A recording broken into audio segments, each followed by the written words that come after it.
Hello everybody, welcome back to part 3 of my mini-series documenting how to use the RaenonX calculator to the most of its ability. In this episode, we're going to be going over what I think is easily the most powerful tool that the RaenonX calculator has, but it is also the most in-depth and the one that requires the most amount of nuance compared to the other functionality that I showed before. Now, team analysis is kind of where it all comes together, so the other ones are kind of more for evaluating Pokemon on an individual basis when you catch them. What are they going to give you? Do you want to compare side by side two Pokemon that you want to see their regular outputs? Very useful for that functionality.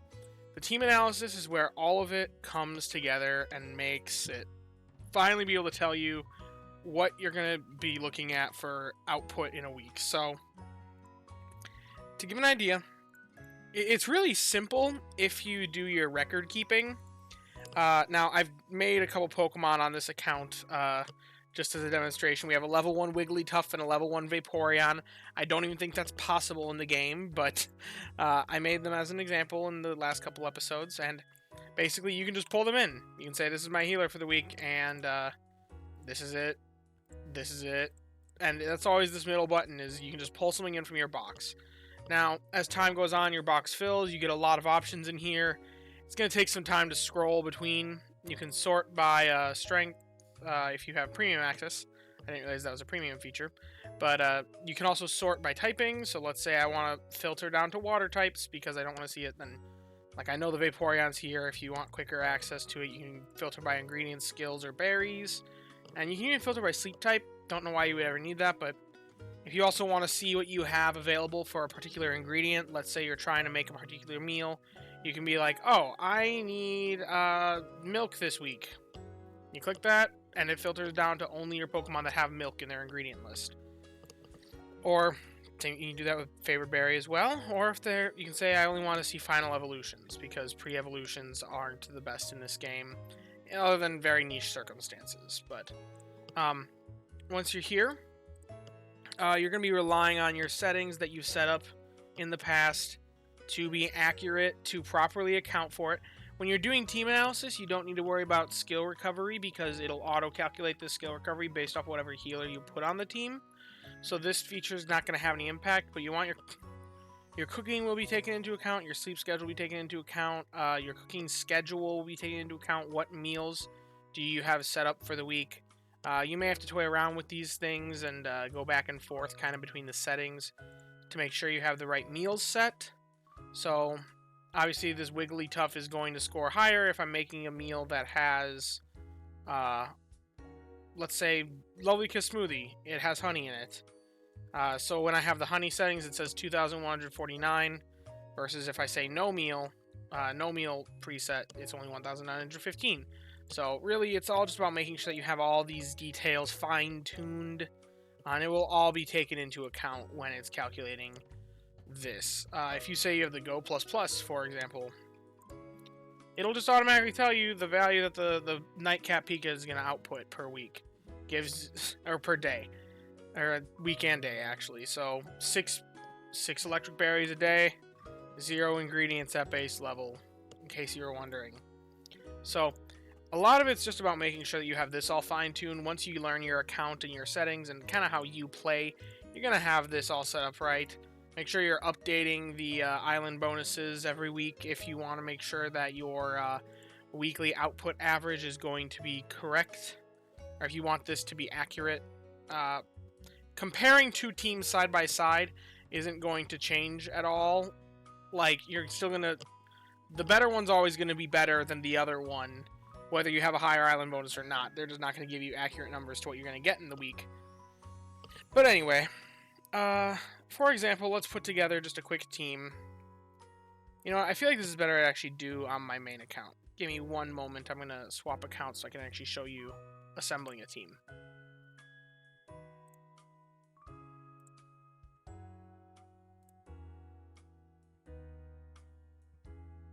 Okay, so I'm on my main account now. I've signed out of that fake one that I generated just for demonstrating a fresh account, what that looks like.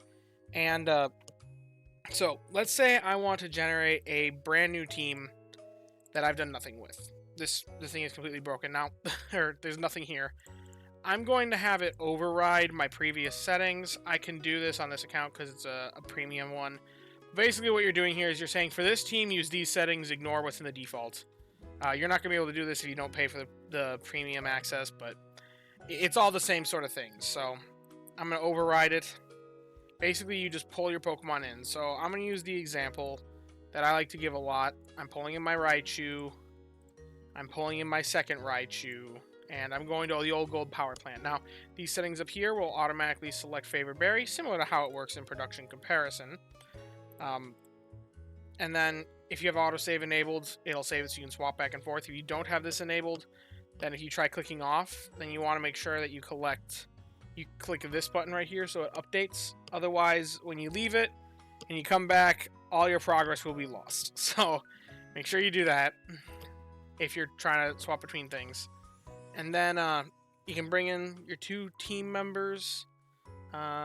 In this example, I'm going to just use the example of what I've been prepping for the holiday event, because it's what's on my mind right now. I'm going to bring in the Walrein, because he's got the ice favored berries guaranteed that week. So I can just put that right there.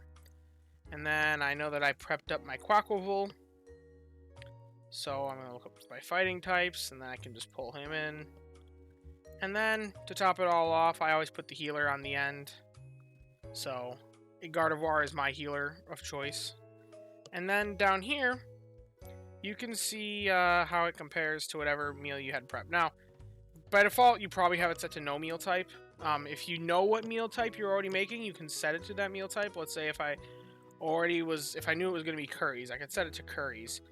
And then when you click this bar, when you scroll down, whenever it loads, it'll tell you what meals are going to output the highest value for that given week with that team. Now, here's where it gets a little complicated. You can kind of toss different Pokemon in here to see kind of what meals pop up, what values pop up. It's going to rank them by default by highest to lowest value for that meal type.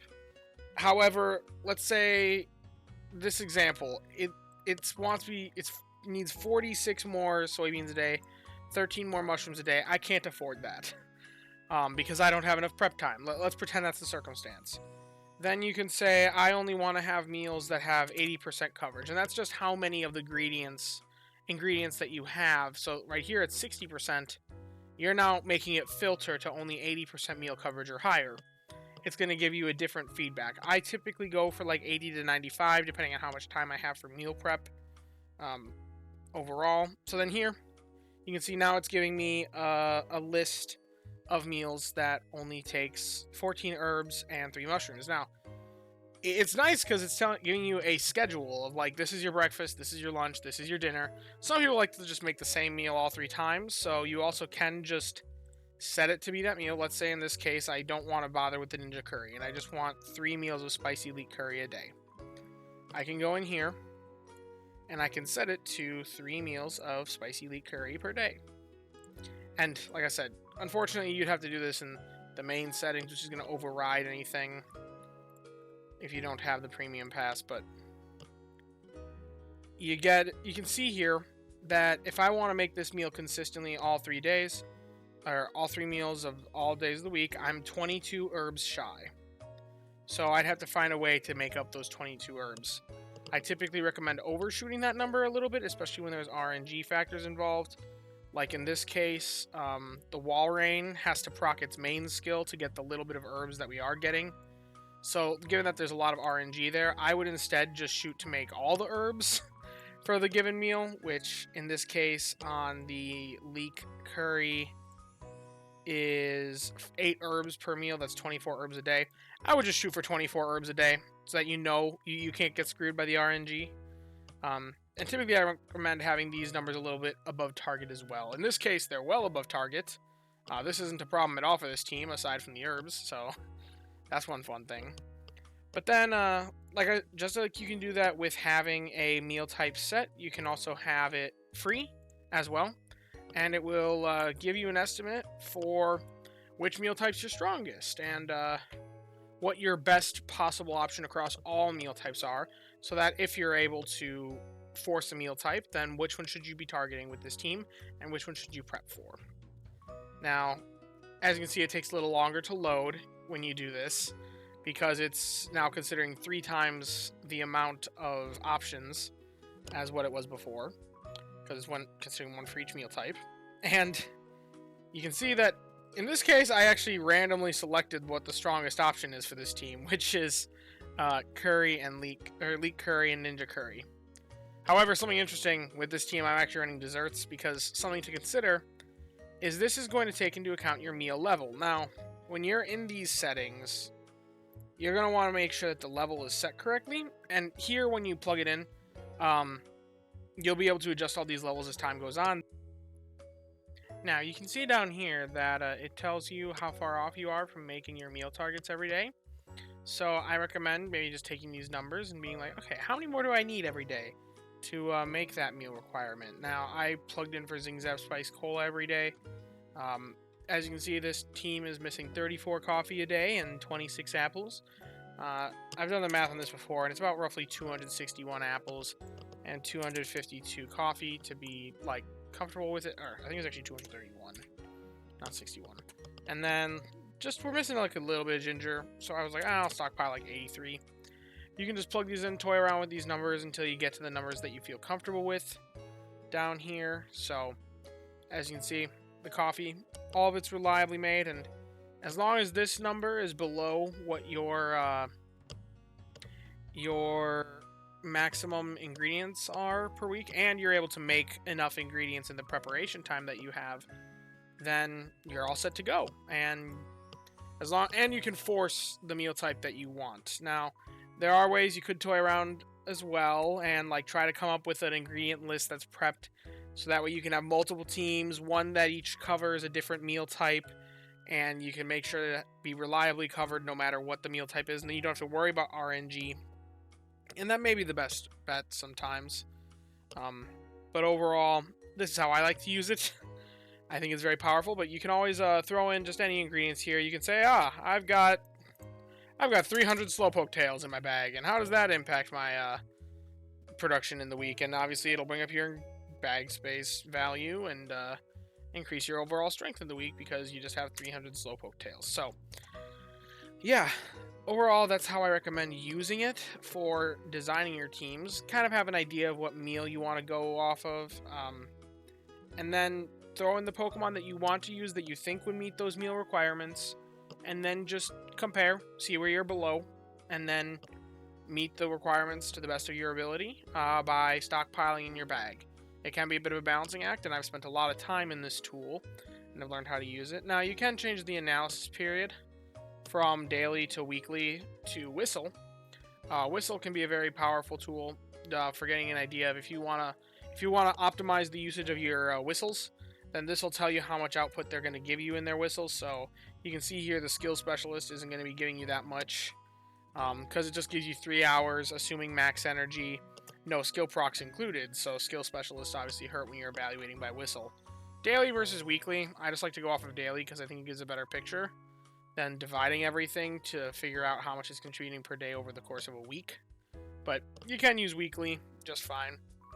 Otherwise, like I said, daily is what I like to use. And then as for these buttons, it just is what you get to see their input right there, rather than trying to open up the full picture, which this can be a little bit overwhelming before. I went through what all this stuff means in the production comparison. It's the same over here. So that shouldn't necessarily be a problem. But if you want to see like a simpler thing, you can see that. This will tell you how much the crit chance is for cooking, and you can slowly pick and choose which factors you want to see off of here. So yeah, that's pretty much all it kind of has to offer.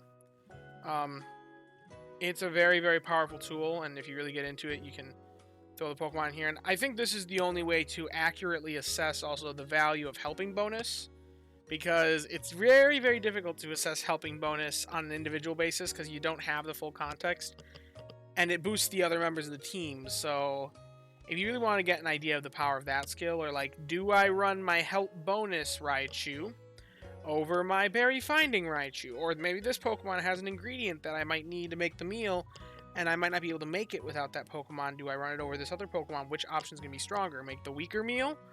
Or do I make the stronger meal, but run a weaker Pokemon? And really all that comes down to, you can make multiple teams. I can save it, open up an additional team slot, and I can make the same team, but just different idea, like all on this second one. And then when you're in the thing, you can actually see what their expected output is, where they're expected to land by the end of week, and then where it is on this one as well. So it's a very, very powerful tool. I hope you learned kind of how to use it. If you just want to get a rough idea, okay, I'm running this team, where am I going to end? Just put in whatever Pokemon you're running and see what it is. But if you want to use it for properly planning, there's a whole other side of this that you can use to make sure that you get the most out of your teams every week to week. Anyway, if you've enjoyed the video, be sure to leave a like, subscribe. If you learned something, then thank you. And thanks for watching, and I hope that you have a wonderful day. Bye-bye now.